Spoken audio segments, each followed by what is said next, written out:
Legend of Korra, Civil Wars Part 2.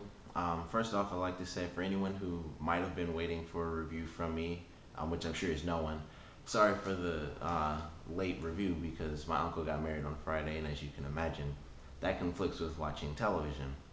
And I'm actually doing this as like 6:30 because I just dropped him and my new aunt off for their honeymoon at the airport. So things have been really crazy over the weekend, and plus I was at my mom's where none of my shows are recorded. So like the 5 minutes I actually had at the house, it just wasn't on my mind. So I didn't get to watch the episode until just now. So sorry for the late review. If, like I said, there's anyone who is for some reason waiting for me of all people to do a review, but Civil Wars Part Two. This episode I really loved. I thought it had some of the funniest moments. I think it was probably the funniest episode so far. It seemed like it had more funny moments than any other episode, but at the same time, it had a really good story. Although, I think a lot of us could see certain things coming, but I thought it was really well done. Certain aspects of Cora finding out that her uncle is a bad guy. I thought it was done in a really good way because it was pretty clear that she'd find out somehow in this episode.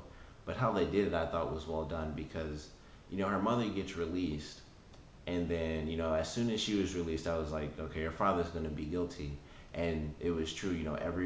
Everybody else was deemed guilty and put to death, and then he her uncle talks to the judge basically and says, please be lenient and show mercy. And so he says, okay, you won't be put to death, but you'll have life in prison. And I thought it was really different from what I was expecting. I figured, she would pretty much just get into a fight with him because he'd put them both in jail, and it would just come out somehow during an argument. But it was kind of he was it showed that he's a tactical character, which we obviously saw. Just from the very beginning, the things he says and the way he says them, by saying, I'm the only one who can do this, so clearly you should follow me. But he does it in such a calm way where Cora, who's kind of, learning all these crazy things from, her dad and Tenzin about, it wasn't Aang that kept me here, it was you guys. Her hearing all these weird secrets that she never knew and being really angry about that. When you have this guy who has the solution, and he comes in and he's like really, really calm and says, I respect your decisions, you do what you want, but I can do this better than they can, or I can do this and they can't at all. It kind of sways her, it puts her on his side, and it just shows how tactical he was, and yeah, that continues through this episode. But he gets busted anyway because he bribes, or basically he doesn't even bribe the guy. He just controls the judge because he worked with him for so long. And Cora finds this out, basically through interrogating him, sort of, and threatening to have his head bit off. But when she finds out and she goes to get her father, and her uncle is there, he doesn't even bother. He just says, you're not gonna ever see him again, and he just pretty much outs himself because there's no point anymore. And they have a little fight. I thought it was really cool that they actually did fight for a little bit, and that shows there's no more connection between those two.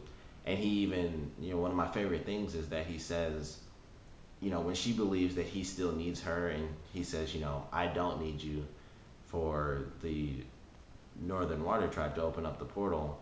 You've served your purpose. So it makes me wonder, what exactly did she do opening that portal? Did it do anything that he said? And I'm assuming it didn't because, he's the bad guy. So I'm just assuming it did something completely different now. But, he doesn't need her to open any more portals.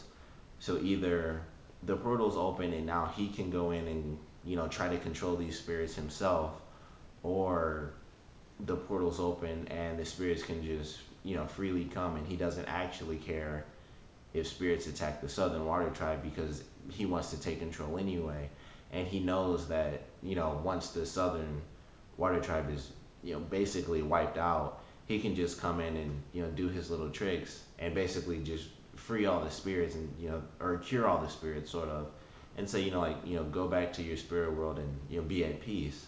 So that could be the solution, but at the same time, or that could be his plan. I mean, but at the same time, I doubt it because he wouldn't want to have to deal with all that death and destruction. When you try to rule a place, generally you try to do as little damage to it as possible. That way you don't have to do as much work as possible, after you've conquered it. So whatever his plan is, I'm definitely curious to see how it really plays out, and how the North and South are really going to work together, in his plan.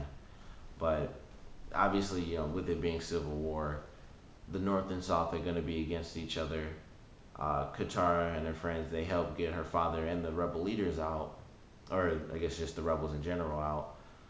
And so, they're going to be in the Southern Water Tribe, and now, you know, Team Avatar is going off to Republic City to speak to the new president. And, all the stuff in between there is really great. Tons of funny stuff from Bolin, of course. I think this episode had the most for Bolin. Um, him and Eska, and him trying to break up with her. And I love how when he finally gets the guts to do it, and he's like, at first there was a spark, and then I feel like there isn't anymore. And then she's like, I agree. And it seems simple. It's like, okay, so, I thought she was just gonna be like, I'm done with you, be gone with you or something silly. But she's like, the only way to fill this gap that's obviously between us is to get married. And she gives him a betrothal necklace, or betrothal necklace. I have no idea how to say it. Sorry, but I love how she gives him one, and it's just like a skull right in the middle. It's like it was the most ominous one I've ever seen. And I just thought that was really funny. And when he was in the whole get up and his hair was cut, it looked really funny. And they even had Pablo in a little suit that was funny too. And Pablo, I feel like we haven't seen Pablo that much in this season so far. He has, like the little moments where we see him in the background, but I feel like he hasn't had like a Pablo moment outside of that one little thing. And all he did was, blink. We didn't have him, like in season one when he got like super fat and he was like, scooting across the floor and stuff like that.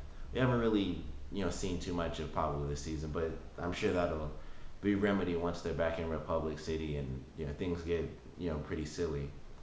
Um, my favorite part, some of the funniest stuff, um, Varric, like I love him as a character. He's honestly like my favorite character this season because he's so funny. He's like the classic like 50s type of promoter character, or 20s type of promoter character. And when he's hiding, so he's not arrested in the platypus bear. And if they found out he was in it, the funniest thing is when like the other hand comes up and he's like, ah, thank you, Julie. And she's just in the bear. You don't see her at all through the whole episode, but she's in there. And they do like the pooping money stuff. I thought that was really funny. He was like, you're like, Bolin, I got something around back for you. And then the tail just lifts up, and then like, a stack of money comes out. And then when Bolin's trying to help get to Varric's boat, he's like, Julie, do the thing. And then the tail lifts up and like money just shoots out the butt. And then a random guy's like, that platypus bear is pooping money. I thought that was a really funny scene. And just him in general, I think he's a really funny character. Because like I said, he's like that over the top promoter character where in real life that guy would kind of be, you know, sort of like the guy who's trying to do everything but can't get anything done. But, in the Avatar world, he's already done a ton of things. He's just still, really silly and over the top. And, I just love him as a character. I think he's so funny. But, he helps them out and they help him out. And I'm sure he's going to be, obviously, a recurring character. And he's going to be fairly important because, him and Asami are going to work together. And we got Asami back in this episode, which was also good. She had a couple of scenes. Like her and Bolin, when they were in the court, and Bolin like bribes two random guys, and he's just like, and she like just smacks her head because it's like, what is he doing? Because it's just obvious. It should be obvious. You bribe, the judge, not like two random guys, and just wink at them. But she had her little moment, so that was cool, and we got to see. She still has like the lightning gloves or the lightning gauntlet, which was pretty cool. Because when they went to rescue Korra's father, the first thing I thought was Mako used you know, his lightning bending to like electrocute this guy. And obviously with it being so much time, I assume with everyone being able to do it, because if you remember in season one, pretty much every firebender knows how to do that now. So I figured they also have enough control to make it where you get shocked instead of just like obliterated. But we got to see that it was actually Asami who did it, and I really appreciate that. Just because, for one, it was the twist. It wasn't Mako just using his abilities, but it also shows that Asami is still kind of carrying on from season one, not just as a character, but as a fighter for Team Avatar. And she does, get in the nitty gritty with everybody else, even though she's not a bender. So it's good to see that she won't just be, just along for the ride. She will be ready to fight, at least with her, one gauntlet. So that, I just appreciated that for, that little scene. And that's, I guess, kind of her first fighting scene. So I'm hoping we get more from her. Like if for some reason she gets into like like advanced forms of martial arts and stuff, that would be cool. I don't expect that to happen, but it would be sweet to see Asami really get into like some really crazy fights if she goes up against some more, or I guess some other non-benders. That would be pretty cool. Um, Another little side story, we got the conclusion of Tenzin looking for his daughter, and we finally got that scene where Tenzin kind of parallels his childhood to his youngest, well, to his middle child.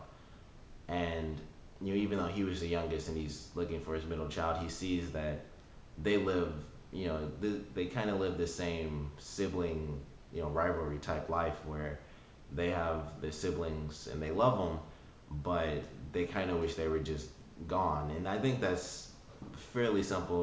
I think a ton of people can agree to that.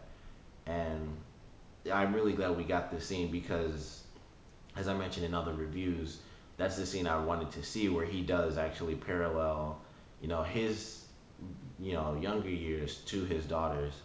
And, of course, they do it with all the super cute little flying bison. And, at the end, his daughter says, the thing about family is that they're always there for you. Even if you argue, you still love them. And, he, of course, agrees with that. And then when he brings his daughter back, I kind of like the parallel between how the kids solve their problems and how the adults solve their problems, because the kids, they say like, I'm glad to see you. Sorry we made fun of you. And then they just like go run off and play. And she's like, it's okay. Do you want to put like air scooter or whatever? And they're just like, yeah. And they just laugh and run off. And then Tenzin, he goes up to his brother and sister and he apologizes to them for like their lives pretty much, like, thinking how things were perfect for him and how he kind of looked past the problems they might have had as kids. And then, they look at the picture and it shows all of them when they're really young, and Tenzin's still a baby, and, Kaya's really young, and Bumi's probably, I mean, he's probably only like 8 or 9 in that picture, but they're all like very young, and Katara, Katara and Aang are, smiling. They have a nice little picture. It was a cool little scene that they had, and I really enjoyed that too.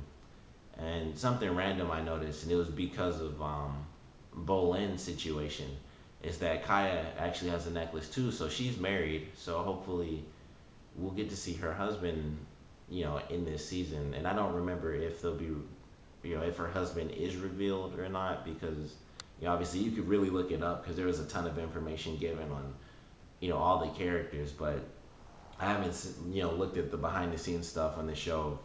I feel like in years, because it seems like season 2 was teased so long ago. I haven't looked at all the behind the scenes stuff on with the character sketches and who is this and stuff like that. So I don't know if her husband does come into the series in this season, and I'm obviously we're gonna get a third season, but he might come in next season. But she does have a necklace, and it could be a pretty cool story whenever that actually does play into the series. But overall, for this episode, I really loved it. Like I said, it's probably my favorite episode just because I thought it was so funny, but at the same time, the serious moments weren't insanely serious, but they did advance the plot. And like I said, with Korra's uncle basically saying, I don't actually need you like I said I did. that does lead me to believe that, there's obviously a lot more than he just wants to control, both tribes. There's the whole spirit concept. What did he really have her do? So I'm excited to see how that plays out. And also, like, with the ending as it was, they're going to Republic City to get help from the president. So that should be really exciting. We get more of Republic City. We haven't had it since episode one with Mako chasing the crooks. So we're going back to Republic City, and we might even get to see a certain character. So that would be pretty cool. Hopefully, you know what I'm talking about. You should, because she's a cop. So there's a hint if you haven't figured it out. But going back to Republic City, so that'll be really cool to see.